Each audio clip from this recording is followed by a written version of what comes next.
And now for some other propositions that affected the state's Coconino and Flagstaff communities. Proposition 205 was denied. It would have made it illegal for the recreational use of marijuana for anyone over the age of 21. 52% of Arizona voters said no. Flagstaff also voted against Proposition 410. It would have approved a 7-year property tax override aimed at increasing funding for Coconino Community College. The prop would have brought in an extra $3 million to CCC starting in 2019. The measure failed to pass with 53% voting no. And there were a few more Flagstaff propositions that were approved by voters yesterday. To learn more about how the city intends to move forward with some of these propositions, NAZ Today reporter Princeby Gillespie sat down with City Communications Manager Meg Roederer. So with many important issues on the ballot, now that voting is closed, we want to start looking at the results. So first, let's start with Proposition 412, the municipal courthouse.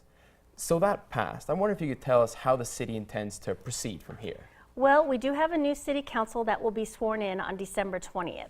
So the new city council will work with the city manager and staff to develop the implementation of Proposition 412 and the impacts of having to develop and purchase those bonds for a new courthouse. Proposition 411, the mountain line, was also passed. I wonder if you could tell us what this could mean going forward and if the city council sees this as a sign of confidence in public transport.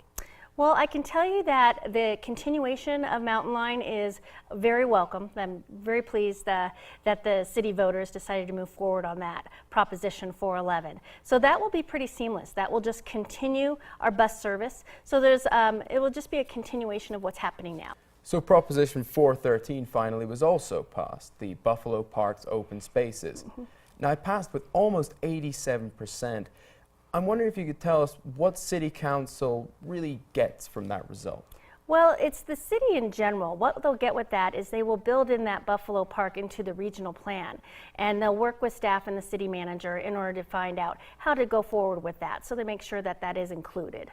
And are there any upcoming forums or events you'd like people to be aware of? Yes, on Friday it is Veterans Day, so City Hall offices will be closed, but it is also the 90th anniversary of Route 66. So there'll be a celebration on Route 66 at the Museum Club, as well as Starlight Lanes between noon and 5 on Friday. So come out and have some fun. Meg, thanks for coming and speaking to us. Thank you. In state elections, yesterday's results reveal Senator John McCain will be going back to Washington.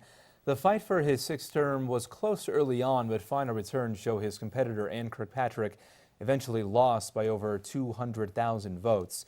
Meanwhile, Tom O'Halloran won the United States House of Representatives' 1st district race in Arizona. Mr. O'Halloran won by 8 percentage points with all precincts reporting, and the incumbent duo of Brenda Barton and Bob Thorpe won the 6th district state house race.